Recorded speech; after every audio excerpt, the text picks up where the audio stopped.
Europa is widely considered the most likely place in our solar system beyond Earth to have life right now. Its moon, an icy world orbiting Jupiter. Beneath its icy surface, a global ocean of water. Everywhere on Earth that there's water, there's life. So we want to understand, could Europa be a place where life might exist today? 3, 2, 1, lift off. Europa Clipper is the first mission dedicated to exploring Europa. This is the largest interplanetary spacecraft NASA has ever built and launched. We have the right team, the right technologies to leverage to go to Europa now and unlock those mysteries that are just waiting for us. The pictures we're going our minds. How could you not be excited about something as monumental as this?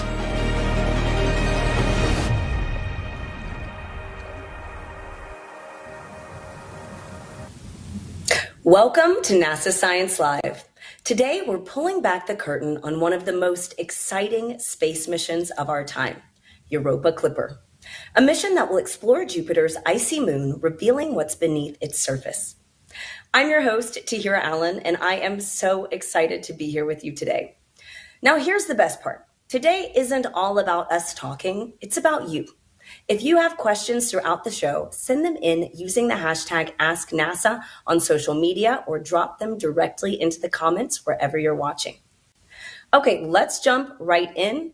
What makes this mission so special? It's Europa, one of Jupiter's 95 moons that likely has a vast liquid ocean hidden beneath its icy surface. The Europa Clipper spacecraft will travel all the way to this mysterious moon to answer one big question. Does Europa have suitable conditions to support life as we know it? Today, I'm joined by two incredible guests from NASA's Jet Propulsion Laboratory who are helping make this mission possible. Today, I'm joined by Cynthia Phillips, Europa Clipper project staff scientist. Welcome, Cynthia. Thanks, Tahira. I'm so excited to be here today. And Jenny Kampmeyer, Europa Clipper Science Systems Engineer. It is great to see you, Jenny. It's great to be here, Tahira. Thanks for having me. Yeah, thank you both so much for being here. Can you start off by telling our viewers a little bit about your roles at NASA? Cynthia, we'll start with you. Sure. Yeah. So I'm a project staff scientist on the Europa Clipper mission. And that means I basically work to help the project scientist and the science team make sure that the mission has everything it needs to be able to accomplish its top level science goals and objectives. And I'm also a planetary geologist. So I'm really excited about getting to see Europa. And what about you, Jenny?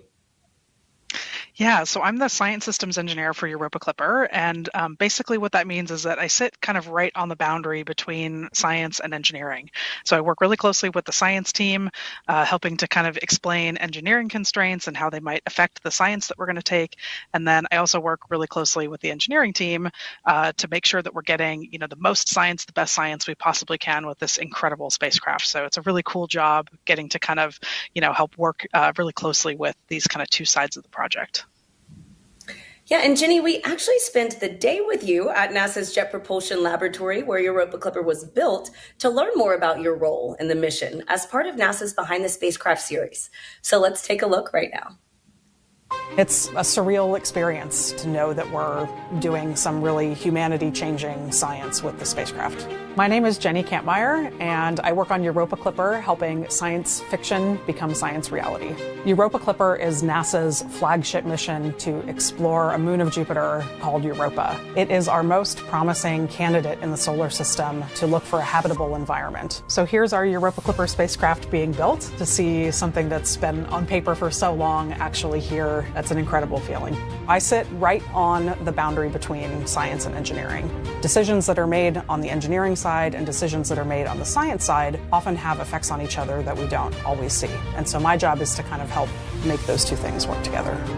I have a bit of a non-traditional background. I play the flute and was a professional musician in New York City. And then I had a bit of a serendipitous moment and happened to see the last space shuttle launch. Had a lightning bolt moment of, I have to go do that. There are a lot of similarities between music and engineering. Playing in an orchestra, you are focused on what you're doing. You have to be listening to a different section and what they're doing. Then you have to all be watching the conductor for one performance that has to go flawlessly. To me, that's the same as working on an engineering team. We're all kind of moving towards the same goal that has to work because we get one shot at it. One of the reasons I ended up studying music is that I felt a little intimidated by the engineering program, where I was the only woman. And so that experience made me feel like I didn't belong there and that I couldn't do this kind of work. So I spend a lot of time working with all sorts of groups of people and students to let them know that they do have a place here, even if they don't fit a stereotype. I can't wait for Europa Clipper to get launched, and seeing it leave Earth on its way to Jupiter is going to be an experience I'll never forget. So cool. I mean, seeing the making of this mission is always so impressive. For our viewers, if you would like to watch more episodes from this season of Behind the Spacecraft, you can visit go.nasa.gov/Europa Clipper BTS. Okay, let's dive into the details about why NASA chose to send a spacecraft to Europa. Cynthia, we know that life on Earth needs certain ingredients. Can you break those down for us and explain why scientists think those ingredients may also be present at Europa? Yeah, so as you heard, Europa is this moon of Jupiter. It has this ice layer at the surface, but under that ice, there's this huge ocean of liquid water. And we're pretty sure there's more water there than all of Earth's oceans combined. And so water is really one of the key ingredients for life. And when I say life, I mean life as we know it, life that's here on the Earth today. It relies on liquid water. And basically, almost everywhere that we've found water on the Earth, we've found life there. And so we think that water is one of those key kind of ingredients for life. But you can't just have water. The second ingredient is the right chemical elements. So these are things like carbon, nitrogen, hydrogen, phosphorus, sulfur, oxygen.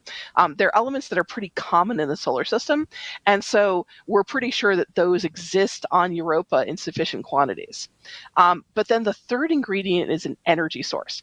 It would be really boring if all you had was this water, you had these chemicals, and there was no energy to drive chemical reactions, right? There's nothing that actually could happen. And so in the case of Europa, we think that what there is there's a couple possible energy sources. One is there could be hydrothermal systems. So these are vents of like superheated water at the bottom of Europa's ocean, where the water could circulate into the crust. You could get all sorts of interesting chemical reactions that could take place there. And hydrothermal vents are a place of abundant life on the bottom of Earth's oceans. So it's possible that those could exist at the bottom of Europa's ocean as well. Another energy source also could come from the surface. Europa's surface is bombarded by really high energy radiation. And this radiation can also make chemical reactions happen at the surface, creating perhaps interesting oxidants and organics that then, if they could work their way down through that ice layer into the ocean, they could also help be a food source. They could supply an energy source for life, basically. So we think Europa could have all the ingredients for life. So this is super exciting. And, we think the ingredients are there. But Jenny, how is the spacecraft specifically designed to search for these ingredients? Yeah, absolutely. It's a great question. So we have an incredible payload of instruments that are on board this spacecraft. We have 10 science investigations, and you can kind of see them here in the video being called out, all of the different instruments and investigations that are on board the spacecraft.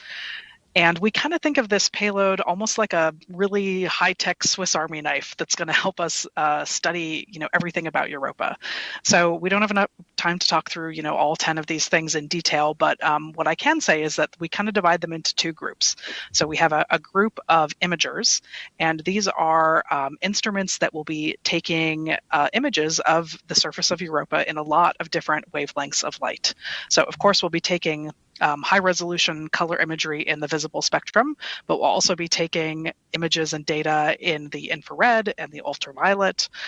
We also have a thermal imager, which is kind of a very high-tech pair of night vision goggles where we can see, places on the surface that are warmer, where maybe water has seeped up through the ice. So that's kind of our set of imagers. And then we have a set of experiments that are kind of fields and particles investigations. And so these are things that are going to be measuring things directly around the environment of the spacecraft. So we have a couple that are measuring gas and dust and other particles, things that may have gotten kicked off the surface of Europa and are kind of trapped in the gravity of Europa's gravity field. We also have an ice penetrating radar that's going to look onto the interior of Europa and help us see the thickness of the ice and how much water is there. And then we have a set of instruments that are going to measure the plasma fields, the magnetic fields, and the gravity fields around Europa. And so understanding kind of that full picture of what's going on not only inside of Europa and on the surface, but also in the environment around the moon is going to help us characterize the moon in its entirety and help us understand if this is a place that is habitable.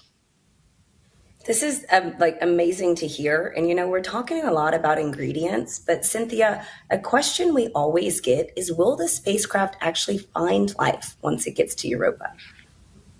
Yeah, that's kind of one of the key questions about this mission. And so the answer is a little bit complicated. So this is not a life detection mission per se. It's what we call a habitability mission. So basically our top level science goal is to explore Europa to understand its habitability. And so when I say habitability, I basically mean, are there places below Europa's surface that could support life as we know it?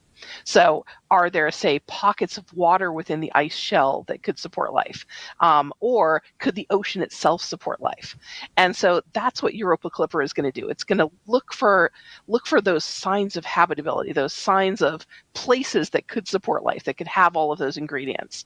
And then a future follow-up mission that actually touches the surface in some way, like a lander or something like that, you're really going to need a mission like that to do that life detection step. So to say, not just is Europa habitable, but is it inhabited? Is there life existing there today?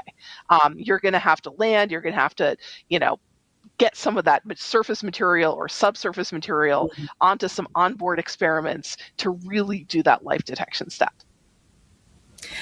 And, before Clipper can even make these observations, Jenny, I understand the spacecraft has to withstand a really punishing radiation environment at Jupiter.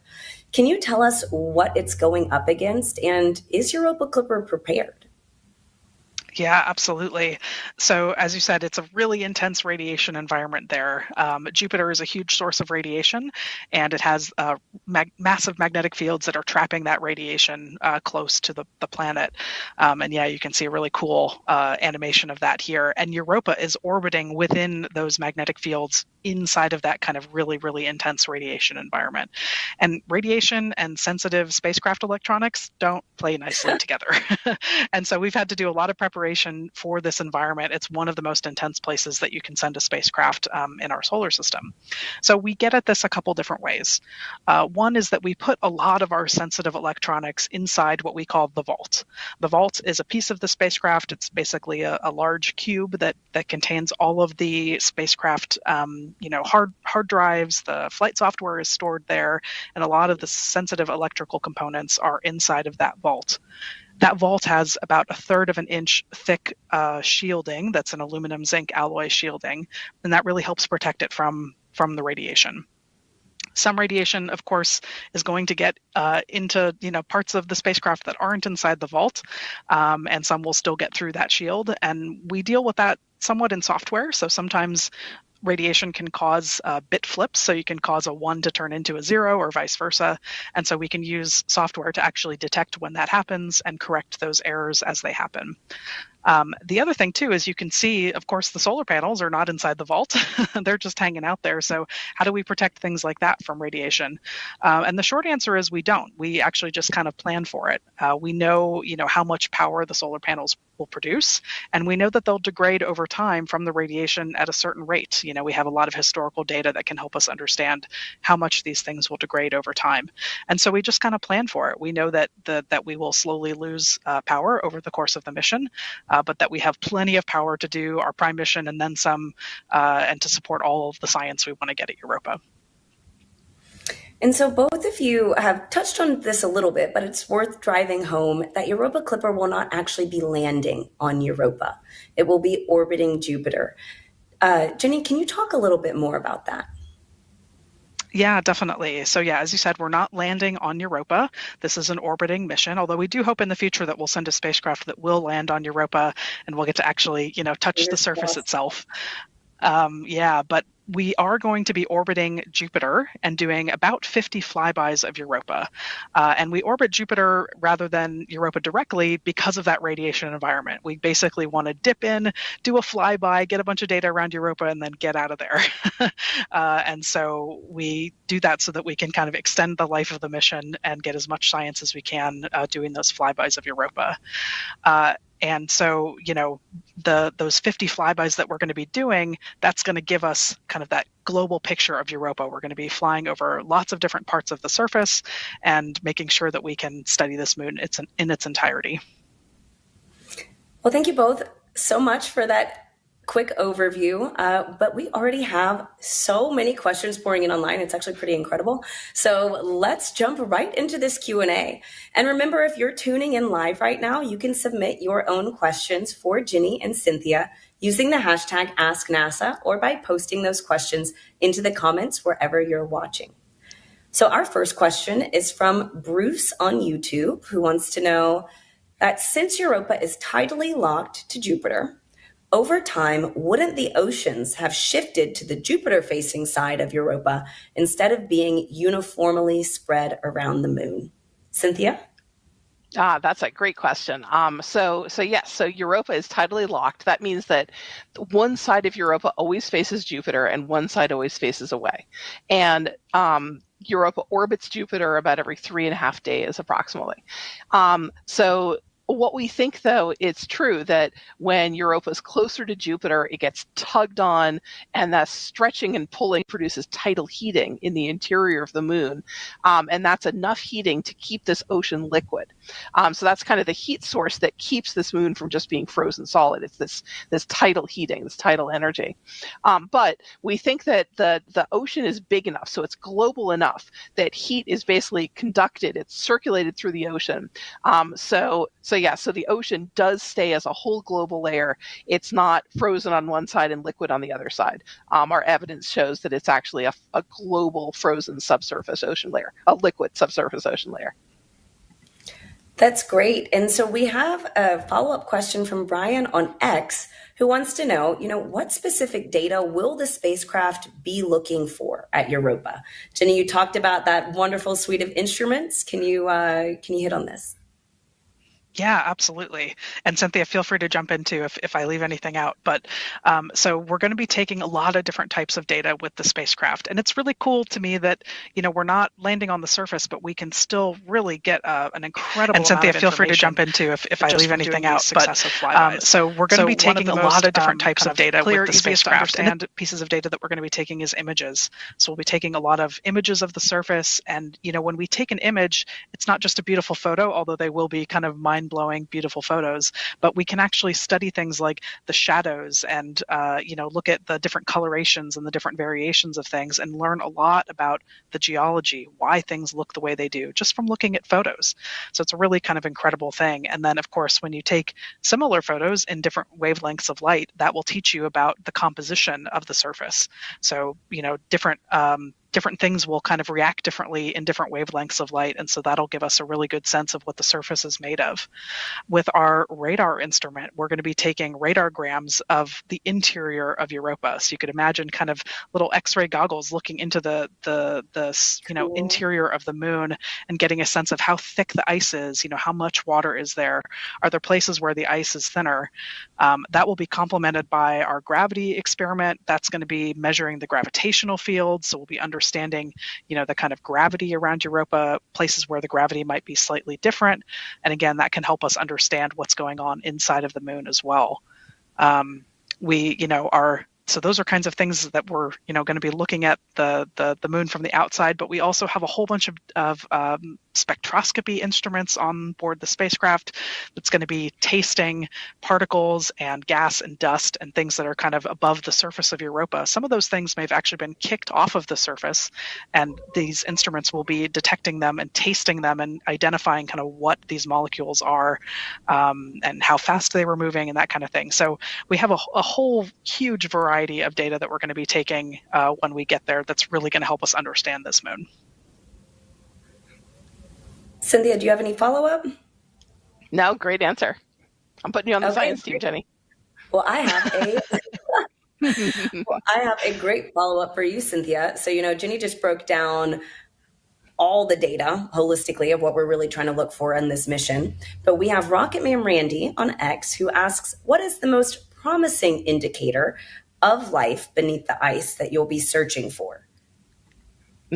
Yeah. So, we're not expecting there to be like multicellular, fish or anything in Europa's ocean. We're not going to complain if somehow, a fish gets thrown out and it, crashes into our spacecraft. We'll make sure we get some good pictures of it. But that's not what we're expecting to find here, right? So, most models of life in Europa, you're talking about like little tiny, like microscopic, single-celled kind of life forms. But even those we'd be super, super excited about. And so scientists have a lot of debates about what is a biosignature? What kind of measurement would you need to take to either detect life directly, or at least, tell you something about, clues that maybe there's life. And so the dust detector and gas detector that Jenny was just mentioning are two of our best ways to make kind of as direct measurements as we can of Europa from orbit, so from space. And so like Jenny was saying, there's going to be particles that are thrown off of the surface of Europa, either through micrometeorite impacts, that's like little bits of space dust, crashes into the surface, and it throws up bits of Europa's surface into space. There's also charged particles from all that radiation. Those also hit the surface, and they could throw some of the surface off into space. And so basically, those particles make a really, really thin atmosphere surrounding Europa that we think is made of kind of little bits of the surface. And so on our close flybys, like Jenny was saying, we'll be able to use our dust detector and our gas detector to actually suck in some of those particles. So we'll actually take those particles on board the spacecraft into our detectors, and we can study their chemistry. And so, because those particles they've been ejected off the surface in a pretty high energy event, things like DNA, if it existed somehow on the surface, it would probably get really, really fractured. And so we're not going to be able to detect like big, huge, complex organic molecules. But what we will be able to detect is kind of the building blocks as these particles get broken down as they hit our detectors. We can measure kind of the fundamental chemistry that they're made of. And so that, in my opinion, is going to be one of our best kind of clues, one of our best signs that, maybe there's something really interesting going on there that could help lead us toward thinking that there could be life there. And I know you mentioned earlier, just to have a building block by itself doesn't necessarily mean that there's habitability. They all need to be like in context of each other. And so could you talk more about the bigger picture of how these individual observations can tell that bigger story that Clipper's trying to find? So one of the really cool things about our instruments on Europa Clipper is that they're all designed to work together. So on some spacecraft previously, you had to fly by, and then if you wanted to take a picture with your camera, you have to rotate your spacecraft in one direction, and then to use the radar, you have to rotate it in a different direction. And so we made sure in Europa Clipper that all of our remote sensing instruments, all of those imagers that Jenny was talking about, they're all pointed in the same direction. So basically on each flyby during close approach, we don't have to pick. We can basically take observations of the same part of the surface with all of our instruments. And then at the same time, we're also collecting, the gas and the dust that are spewed off the surface. We're collecting those at the same time with our gas detector and our dust detector. We're taking those radar measurements, we're taking those gravity measurements, and those magnetic field measurements. So basically all of those are going to be taken simultaneously on each flyby. And so that's just really exciting because as a geologist, you get a lot of information from pictures. And I mean, I'm a pictures person. I love pictures of Europa, but being able to understand more about those pictures by having, the compositional information and then having the radar information to tell you the 3D structure and then having information about what was the magnetic field measurement right there as we flew by. It's really going to be the combination of all of these different instruments that's going to help us understand Europa. It's going to be fantastic. Yeah, what an engineering marvel. Congratulations, Jenny, and to your team. And so we've been talking a little bit about images, and I know that's something that a lot of people are looking forward to. We have Antonio Gallo on X who asks, what will be the expected image resolution of the images that Clipper will provide? And what size of the objects on the surface will it be able to see? So essentially, how much is that surface visibility going to be for us? Jenny, I see you shaking your head. Do you want to do this one? Yeah, I think I might actually toss it to Cynthia. I think I know the answer, but I think she'll know it for sure. So yeah, so the highest resolution pictures we'll get will be at a resolution of about 0.5 meter per pixel. So that's about 1.5 foot. Okay. And so basically we'll be able to see things that are, 3 feet across. And so, if there's a car driving around in Europa, we'll be able to see it really well. And yeah, I know it's crazy. And we'll also be able to use those pictures to get stereo. So not only will we'll be able to see kind of car-sized objects on the surface, but we'll also be able to see, how tall they are, what their sort of 3D structure is. And that's just going to be amazing. And so I have a follow-up question. Honestly, maybe both of you could answer it. So we have a viewer on YouTube who asks, what considerations went into selecting Europa for this mission over the other potential targets like Titan or Ganymede? Do we want to take it from science or engineering? Yeah, well, I'll at least start by saying that I want to go to all of these places. So I think it's just a matter of, when we get to go, right? So we're going to Europa now, which is incredible, and there's so much we're going to learn there. It is, of course, kind of one of our most promising places in the solar system to look for a habitable environment. We have, other missions that are being planned to these other bodies. Of course, there's a lot of excitement about Enceladus, too, a moon of Saturn that is also kind of an icy ocean world. So, just from a totally selfish perspective, I want to go to all of these places. So let's go. Yeah, I'm totally with you. Just, build me a couple more Europa Clippers, Jenny, and we'll send them everywhere.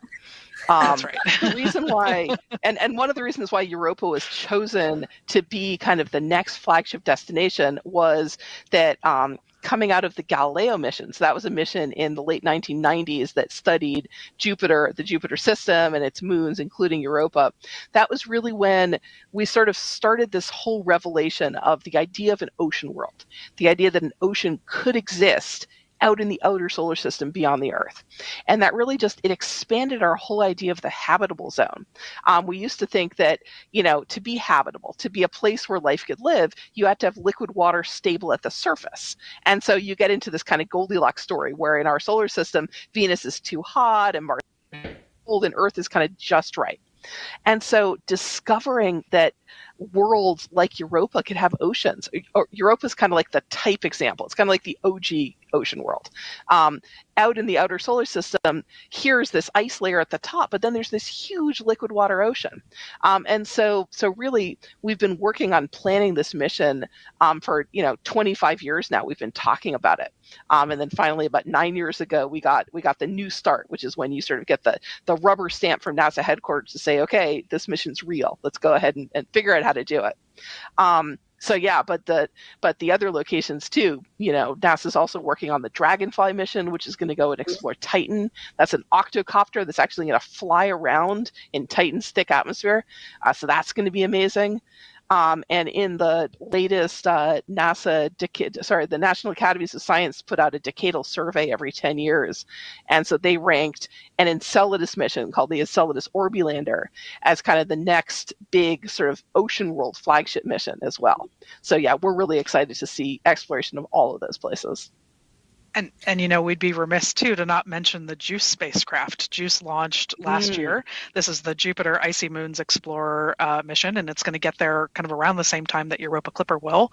And this is a mission put on by the European Space Agency, and it's going to be studying the icy moons of Jupiter in general, but we'll be focusing on Ganymede, which I know our viewer asked about. So NASA's not the only one sending spacecraft to these incredible worlds too. So yeah.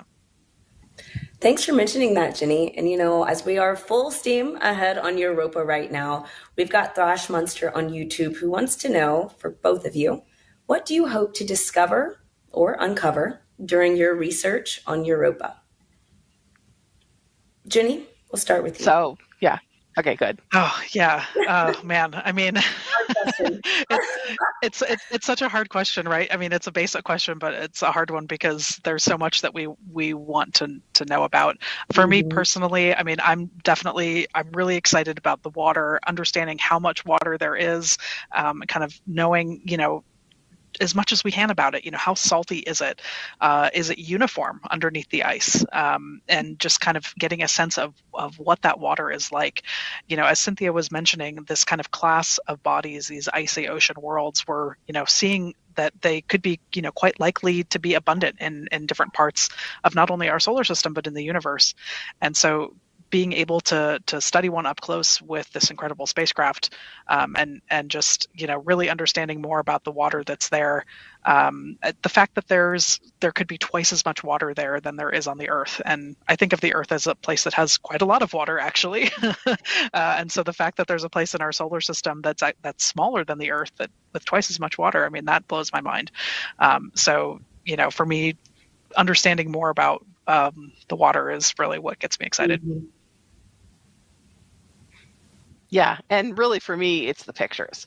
I can't wait to get those high resolution pictures of the surface. I want to see those cars or those car-sized chunks of ice on the surface. We don't think there's actually cars. But just getting to see the surface, it's going to be 12 times better resolution than anything we've seen before from Galileo. So I think we're just going to be completely surprised and stunned at, how different the surface looks. And as a scientist, that's the best thing, right? You want to be surprised. You want to see something that nobody predicted you'd see there, because that's where the science is, right? That's where the excitement is. So I just can't wait. And Jenny, Skate Screams on Twitch asks, what do you expect to find in respect to the magnetic field? You were talking about that huge magnetic field around Jupiter. So what would be ideal in results for you? Yeah, so one of the questions we get a lot is basically like, how do we know the ocean's there, right? I mean, we can't see it; it's underneath the surface. So how do we know an ocean is there?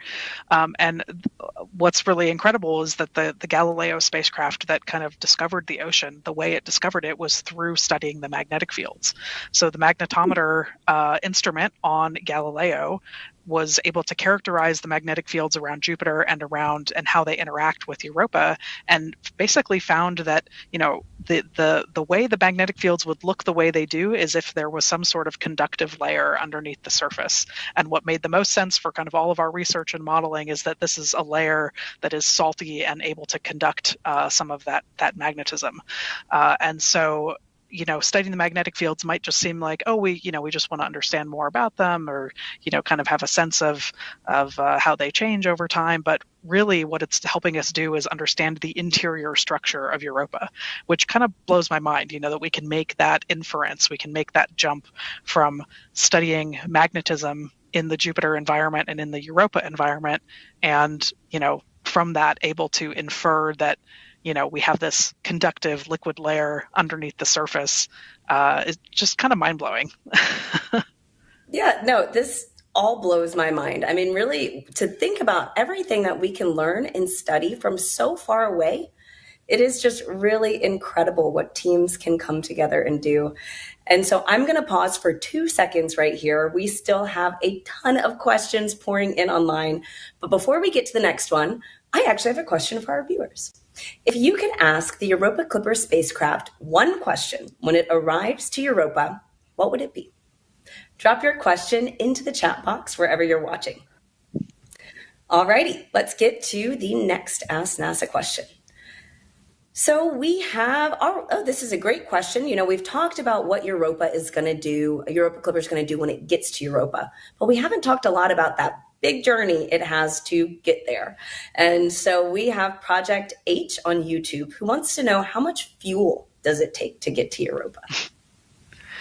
Yeah, absolutely. I can definitely take that one. So our spacecraft has about 6,000 pounds of propellant on board. That's about half of the total mass of the spacecraft. So it's a huge amount of fuel. If you're looking at a picture of our spacecraft, the kind of center, piece where everything is mounted, most of the interior of that is 2 giant propulsion tanks that are filled with propellant. So that 6,000 pounds of fuel, though, is mostly used to make attitude adjustments, so to change which way the spacecraft is pointed, but also to change our trajectory. And, as we kind of are flying around Jupiter, flying past Europa, we will use that propellant to, help change things and help make sure that Europa is staying right in line where it needs to be, right, on its path. The actual journey from Earth out to Jupiter, so much of that speed is actually gotten from the launch itself. So when we launch off the surface of the Earth, we get a huge boost from our Falcon Heavy rocket that gets us going really, really fast. The Falcon Heavy is a massive rocket, so it gets us a lot of speed. And then we actually are going to pick up a little bit of a kick from doing a Mars gravity assist and an Earth gravity assist. So we'll pick up a little extra speed from doing flybys of those 2 planets. And then we get going just really, really fast all the way out to Jupiter. And this should hammer home just how far away Jupiter is, that even with all of that speed from the launch and the 2 gravity assists, it's still going to take us about 5.5 years to get out to the system. So we have to be patient. Of course, it'll be worth the wait, but it is quite a long trip out there. And I have a great follow-up for you, Ginny, from Mikey Wasabi on YouTube.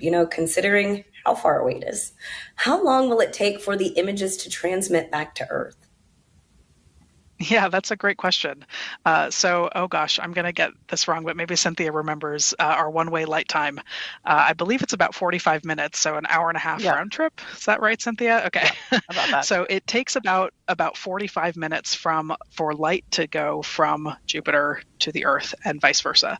So if we send an image from Jupiter, it'll take 45 minutes for it to get here. And then those images have to get processed on the ground, and certain things have to happen. But we do release kind of all of that data pretty quickly out to the public, kind of as soon as we can. So it takes a long time for light to travel just between, again, the 2 planets, which should give you a sense of just how far away Jupiter is. Yeah. Wow. Thank you, Ginny. Our next question is from Titan on X, who asks, how will Europa Clipper detect potential chemical or biological activity in Europa's subsurface ocean? Do we want to take this on science? Yeah, I can take that. Okay. Yeah. So that's a great question.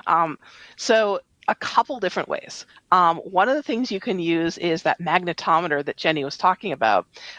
When you measure the magnetic signature of Europa, one of the parameters you get like the strength of the field, you get the direction, but you can also use that field strength to tell you something about the salinity of the ocean. And so salinity means how salty it is. And so we think from our models that Europa's ocean is a salty ocean, and we think it's a little bit less salty than Earth's oceans. And so we'll be able to get more information from those magnetic field measurements. But then another really cool measurement we'll be able to do is we can use our near-infrared mapping spectrometer. So this is an instrument called MISE, and basically it takes pictures of the surface, but rather than just like, in red, green, and blue, it uses multiple wavelengths in the near-infrared.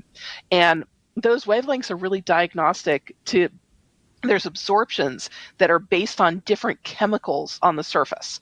And so we know from some of our preliminary data that we got from the Galileo spacecraft that a lot of the dark stuff, like that you're seeing in these pictures here, there's kind of this dark iceberg-like terrain, and then there's the dark kind of streaks along the surface that we know now are cracks and ridges. And those geologic features they're associated with places where we see more of this kind of non-ice material. Most of the surface, like the stuff that looks blue in this picture, that's mostly pretty pure water ice. But all of kind of the reddish, brownish stuff, those are places where there's higher concentrations of these non-ice materials on the surface. And so we think from our initial observations from Galileo, 25 years ago now, that we're talking about highly hydrated things like magnesium sulfate or sulfuric acid, but we just don't know for sure. And so the measurements that we'll get from this compositional imager will be able to give us just much more detailed information about the chemical compounds on the surface. And we think because they're associated with certain kinds of geologic features, like these cracks and like these disrupted areas, that those are places where material from the ocean has actually come up through the ice layer onto the surface. And so that's another way that we can kind of use our clue of our surface observations to tell us something about the composition of that deep subsurface ocean. And as you were giving this explanation, Cynthia, we had some really beautiful images of Europa popping up on the screen. Can you remind us, so you said we're getting, about 0.5 meter resolution? Like, what is the difference between those images we are seeing, which already look pretty incredible, to what we can expect for Clipper? Yeah, so we have one high-resolution picture of Europa that was taken from the Galileo spacecraft. The highest resolution picture was at 6 meters per pixel. But we only have one picture at that resolution, like just one little tiny postage stamp on the surface. And so here you're seeing some kind of global scale images from various spacecraft. But really the best we could do with Galileo was that single 6 meter per pixel image. And with Europa Clipper, we'll get images over almost 90% of the surface at a resolution of about 100 meters per pixel. So that's going to be amazing. We're going to be able to see, house-sized objects, no problem on the surface with this. And then we'll get images over some portions of the surface, so less than 90% at this 0.5 meter per pixel. So that's 12 times better than the best high-resolution picture we saw from Galileo. So it's just going to be amazing. I cannot wait. It's amazing to think that, we these are real photos that were taken by real spacecraft, right? And when I look at that picture from Voyager and then compare it to Galileo, the Voyager picture, it's like, oh, wow, cool. There's this dark region. And then you look at the Galileo ones and it's like, oh, that was actually 4 or 5 different types of terrain in that dark region. And it just, kind of looked all the same. And then we get these higher resolution images and then suddenly it just completely changes our understanding of what we're looking at. And so to think that Europa Clipper is then going to do that again, like an order of magnitude, better images, it's really, really cool. I have another great follow-up question. We're on the photo stream today. So we have Squid on Twitch who asks, who decides what pictures get released to the public and what is the criteria on that? That's a tricky question that has an easy answer, which is everything gets released to the public. This is a NASA-funded spacecraft. This is paid for by your tax dollars. So thank you, everyone, for funding Europa Clipper. And in return, we're going to give you pictures. So basically, all of the pictures that are taken after some very sort of initial processing we're going to post them all up on a photo archive. We've done this for other missions, like with Cassini and like with the Mars missions. And so, yeah, pretty soon after they're taken, there's just going to be a stream of pictures. You can go there every day and, look at what the new images are. And then we'll do some so those are called raw images. So basically that's just, it comes off the spacecraft. We do a little bit initial processing to turn it from like digital bytes into an actual picture you can see, and then bloop, it'll go right up on the website. But then we're also going to do some more complicated images when we see something cool. And so that'll be, our pictures some of them are going to be like a bunch of little squares, but it's much more easy to understand what's going on if you stick those all together into an image mosaic, or if you put together the different individual color bands to make a color picture, or if you combine information from, the camera with information from one of those compositional imagers. And so those kind of like combined science products, those are going to be done, with the different instrument teams working together, and those will be released, when we have something cool to show. But yeah, so all the raw data will just be out there for people to see. And so, in terms of this data collection, we've got another viewer on Twitch who wants to know, when can the public see your results? As we're doing these flybys, is it going to be instantaneous? Jenny, how about you take this one? Yeah. Sure. So, we talked a little bit about how the one-way light time is 45 minutes. So, even the minute the camera snaps a photo, we don't get to see it even for a little while until that data, comes down. And even then, we have to store it on board, and then the data gets downlinked a little bit later. So there is kind of some processing time. We don't quite get like, live video feed from Europa. Mm-hmm. And then there's processing on the ground.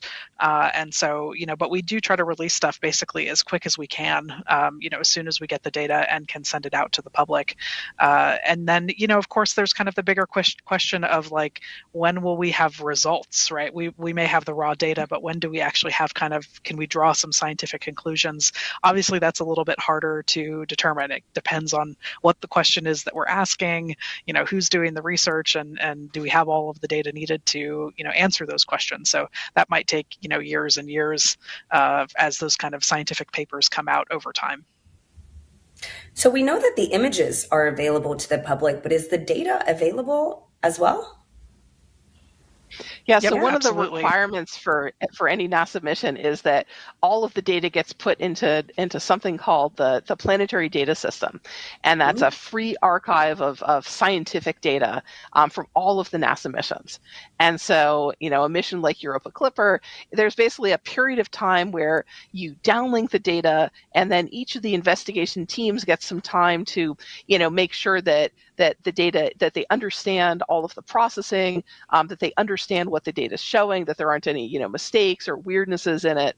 And then once the data has been validated by the teams, then it's archived into this planetary data system. So the pictures are special in that just the raw images from those will be put online. But all of the data from the other instruments, it will be put into the planetary data system. There's often a delay of about, 6 months to a year. I don't know, Jenny, if you remember the data archiving plan, exactly when, say, the first batch of data goes in. Yeah, that's about right. It does take a little bit of time for all that kind of processing and validation to be done. But the planetary data system, something you can go Google and it will pop up. This is a thing that is publicly accessible, and all of our data will end up there. Very cool. So Cynthia, I know you mentioned that you are a geologist, but I know that you are also an astrobiologist. And so I have a very good planetary protection question for you. It is from Mad Perma on Twitch, who asks, do you think there is a possibility that we bring along some microorganisms from Earth that could find a new home on Europa? Yeah, that's a really important thing that NASA has to be very careful of. So, because we think Europa could be a place with life, the last thing we want to do is, kind of like destroy or infect that life in the process of trying to detect it. And so NASA has a planetary protection office, and their job is basically to protect, different places in the solar system, so moons and planets, from contamination from the Earth, and also the reverse contamination, where if we bring pieces of, say, Mars or the moon or another place back back from there to the Earth, we also want to make sure that we don't contaminate Earth with any of those materials. In the case of Europa, we're not going to bring anything back, so we don't have to worry about that. But we do have to make sure that we sterilize the spacecraft. And so that's something we've had to be very, very careful about, is we built the spacecraft in a clean room at JPL. And if you remember in the video, so here you can see, here's the spacecraft in one of our clean rooms, and you can see how everyone in there is wearing what we call a bunny suit. And these are suits that basically cover your whole body, and you're wearing gloves and a mask. And you're basically making sure that, you don't sneeze on the spacecraft, right? You don't get little bits of skin or hair or anything stuck on it. And then all of the instruments, you can see how they're wrapped up in this kind of protective shielding. And then people are just very, very careful. And then the folks here, one of the things they do is they actually, they swab the spacecraft as well. So once the spacecraft was built, we had contamination control engineers that went in, and they basically took samples of every part of the spacecraft that they could get, their little swabs on, and then they cultured those in a laboratory. And that was basically because, you can never have a spacecraft that's 100% sterile. And so they wanted to know for sure, what are the microorganisms that we're bringing along with us, so that if somehow we detect something when we get there, we know, oh yeah, that was just, we probably just brought that with us if we find, E. coli or some kind of bacteria there. And one good thing about the spacecraft too is that, one good thing about that radiation is that a lot of that radiation that's helping, it's kind of threatens the survivability of our spacecraft. But one good thing about it is that it also sterilizes the spacecraft. So most of the outer parts of the spacecraft, they're going to get, a nice high dose of radiation. And so if there's any little microbes that were hitching a ride on the outside, probably they'll have been baked off, before we get to Europa.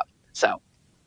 Oh, so cool. Thank you for explaining that. I mean, to see the inside of the clean room and just behind the scenes of everything that goes into doing a mission like this, it's almost like a movie, it's very cool to think about. And so I have another question, that hits on this topic of doing what has never been done. Is Even Vital on X wants to know, are there any technologies that are being used in the instruments of Europa Clipper to optimize the detection of these key molecules? Jenny? Yeah, absolutely. So we have 2 instruments on the spacecraft that are kind of specifically designed to look for particles, gas, dust, and that's our mass specs instrument and our SUDA instrument. So that's our mass spectrometer and our dust detector. And these are some of the most advanced versions of these kinds of instruments that have ever been flown in space. They've, maybe had kind of predecessor instruments, older versions of the instruments that have flown on previous spacecraft. And so these are some of the most advanced forms of, a spectrometer and a dust detector that have ever been flown in space, and we're bringing them with us to Europa. So, the technology that flies in space is a little bit different than technology that we might have kind of in a laboratory. And that's because our spacecraft hardware needs to be radiation hardened. It needs to be able to survive kind of crazy thermal environments as we, fly out to Jupiter, and kind of the difference in temperatures that you get from when you're in the sun versus when you're in the shade. And so the spacecraft, the hardware that we fly on spacecraft has to be very specially designed for that kind of environment. But fortunately, we're bringing both mass specs and SUDA along to detect these kinds of particles that are going to be in the environment around the spacecraft. So cool. And Jenny, I've got a great follow-up for you. It is Benjamin on YouTube who wants to know, will it be possible to orbit in the projected path of water geysers as an opportunity to get as close to a chance to study what's under the ice from above it? So, flying through these potential geysers and Exactly. So there is some evidence that there may be plumes. We call them plumes, but geysers is also a good word. There is some evidence that we may have plumes on Europa. And so, of course, there's a lot of interest in, could we fly right through one and, directly sample some of that water? It will be kind of hard to predict, where those plumes are going to be. And, maneuvering the spacecraft to fly right through one is a very challenging thing. And of course, our trajectory has been planned out out kind of well in advance. But that is exactly, what the viewer asked, that if we were able to sample some of that water from a plume, that would be water that's coming from underneath the ice, right? So it's kind of a direct measurement of some of the water. I don't know, Cynthia, if you want to add anything to that. Yeah, and so one of the cool things is that our mass spectrometer and our dust detector, like Jenny was mentioning, they're really, really sensitive. So even if there are no plumes erupting, we'll still be able to measure just those very few particles that get thrown off the surface through those micrometeorite and other impacts. But if there's a plume, we'll get 100 times or more sample. We'll get a huge amount of material, and so we'll be able to make even better measurements with those instruments. So yeah, being able to fly through a plume is kind of like a stretch goal, right? We don't have to do it, but if we could, it'd be really cool. Amazing. Yeah. Yes. And so, Cynthia, we have James White on YouTube who asks, as we are saying water throughout this show, are we meaning that it's H2O or is it just a liquid? Yeah, so we're actually talking about liquid water. The same H2O that we have here in Earth's oceans is the same water that's out in the outer solar system. So yeah, an ocean of liquid water, liquid H2O with some salt in it.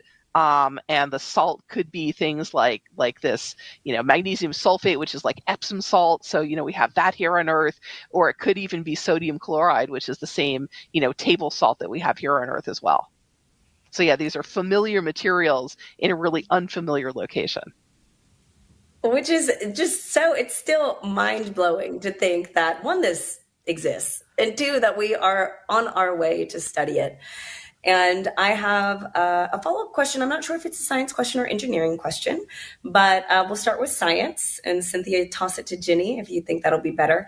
But we have Sammy Connor on YouTube who wants to know, how thick does the ice need to be to protect potential life against radiation from Jupiter's magnetic field? So it turns out that ice is actually a pretty good protector. It's a pretty good insulator from radiation. So you only need about 10 centimeters of ice.